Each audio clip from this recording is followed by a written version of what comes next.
The second aid convoy, destined for desperate Palestinian civilians, reached Gaza as Israel widened its attacks to include targets in Syria and the occupied West Bank.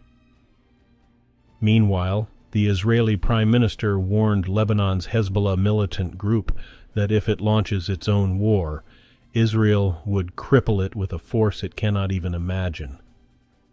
For days, Israel has been on the verge of launching a ground offensive in Gaza, following Hamas's brutal October 7th rampage through a series of Israeli communities.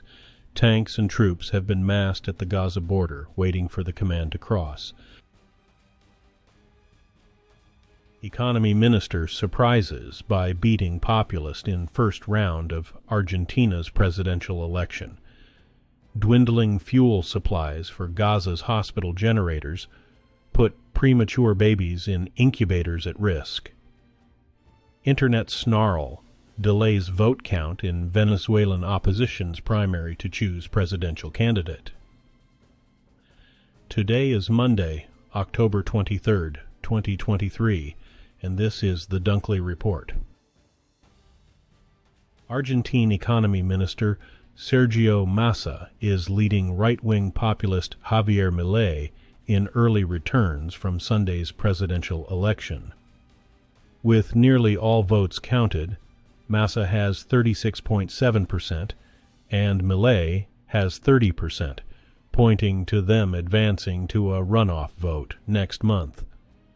In order to win outright and avoid the November 19th runoff, a candidate needs to get 45% of the vote, or 40% with a 10-point lead over the runner-up.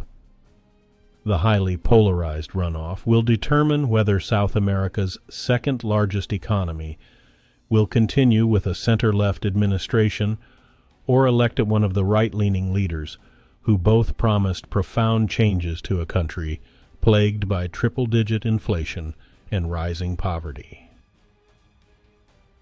Doctors in the Gaza Strip say dwindling fuel supplies are putting dozens of premature babies hooked up to incubators at risk of imminent death.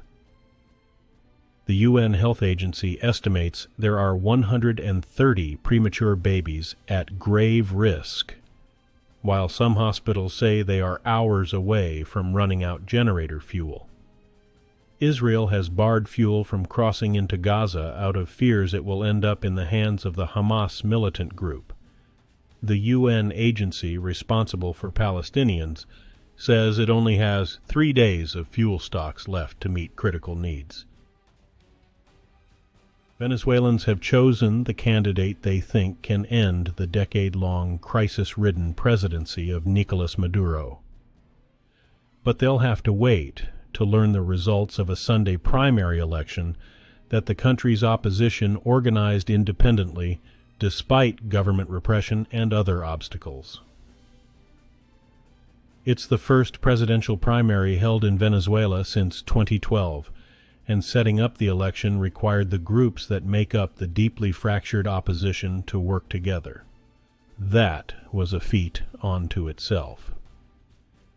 But voters had not learned any results several hours after polls started closing because of yet another internet censorship obstacle thrown at the effort that the opposition planned since late last year.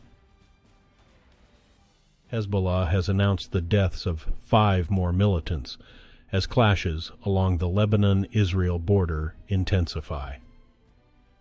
Israeli Prime Minister Benjamin Netanyahu visited troops stationed near there on Sunday and warned Lebanon not to let itself get dragged into a new war.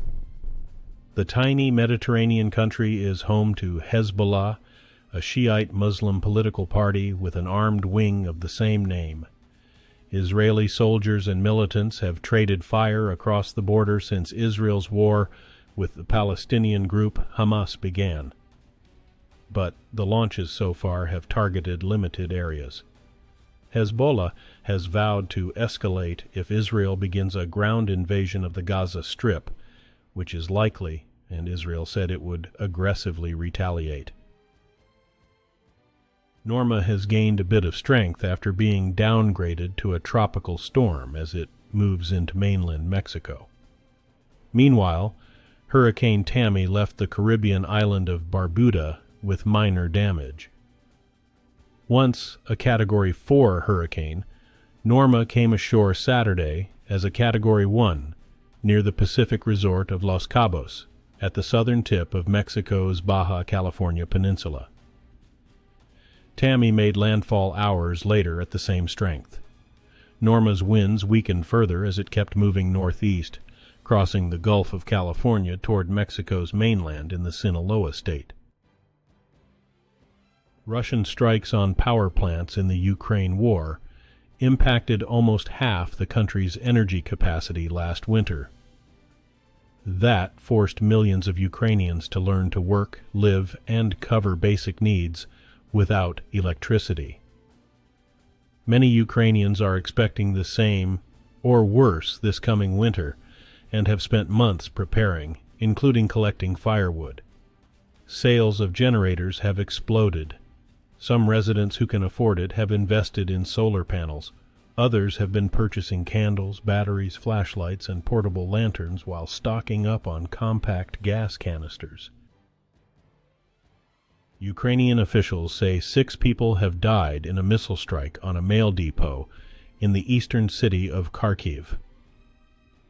A further 17 people were wounded in the blast, which is believed to have been caused by a Russian S-300 rocket, late Saturday, the Kharkiv governor said on social media.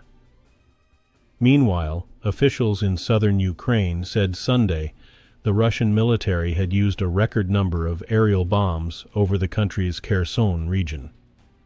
A spokesperson for the Ukrainian military's operational command, South said that 36 missiles had been recorded over the area in the past 24 hours. Philippine officials say a Chinese Coast Guard ship and an accompanying vessel rammed a Philippine Coast Guard ship and a military-run supply boat near a contested shoal. The encounter has heightened fears of an armed conflict in the disputed South China Sea. A top Philippine security official told the Associated Press there were no injuries among the Filipino crew members and the damage to both vessels was being assessed. The incidents occurred near Second Thomas Shoal, where China has repeatedly tried to isolate a Philippine marine outpost. China's sweeping territorial claims in the South China Sea have raised tensions. The United States, a treaty ally of the Philippines, condemned the incidents. The South Korean, U.S., and Japanese militaries have held their first-ever trilateral aerial exercise in response to evolving North Korean nuclear threats.